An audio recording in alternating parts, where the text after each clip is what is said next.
for being here tonight and coming to our last conversation in the arts for the year with Michele Norris of NPR.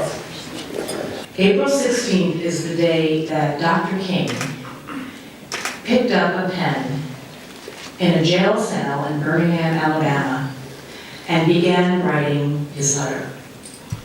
Now, most of us think about the day of publication as much later in the calendar, but today was the day when he began writing that letter. It is entirely relevant.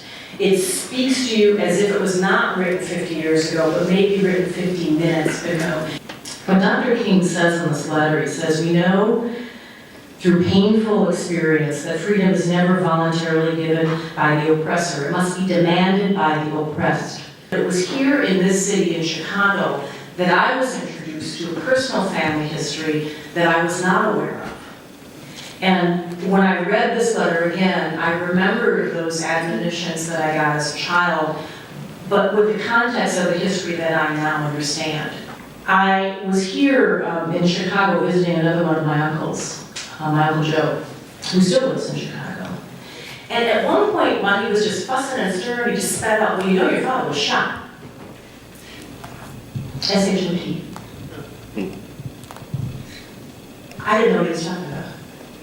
I was S-H-O-C-K-E-D. I was shocked. The entire year of 1946, Black veterans were beaten and burned and castrated and lynched and blowtorched, usually because they were trying to register to vote. Less than a week after my father was wounded, a veteran named Isaac Woodard was blinded. I found strength in a difficult history, and that's why I encourage people to think about their history. We, as a nation, are often told that conversations about race are difficult. So guess what? They're difficult, because we're told they're difficult. So I came up with an exercise to try to ease that conversation, try to lubricate that conversation. If you received a program when you came in, it probably had the device within it. It's a little card. Can you hold it up right there? Since you've got yours? It's the race card. I quite literally tried to ease the conversation about race, yes, by playing the race card. The idea was to ask people to think about the word race. Okay, that was kind of bold in itself, asking people to think about the word race and expecting that they might stay in the room. And then think about your observations, your experiences, your trials, your laments, your remembrances. Be whatever you want, but there are rules. You have to take whatever you are thinking, whatever comes to mind when you think about the word race, and you have to distill it to one sentence that has only 6 words.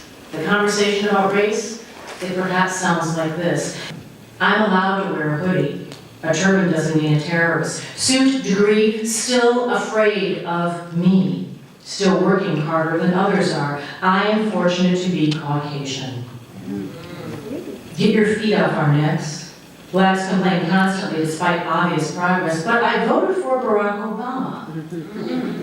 That's what the 6-word conversation about race sounds like. And that's my small effort to try to allow us to have a conversation around a difficult topic. And everything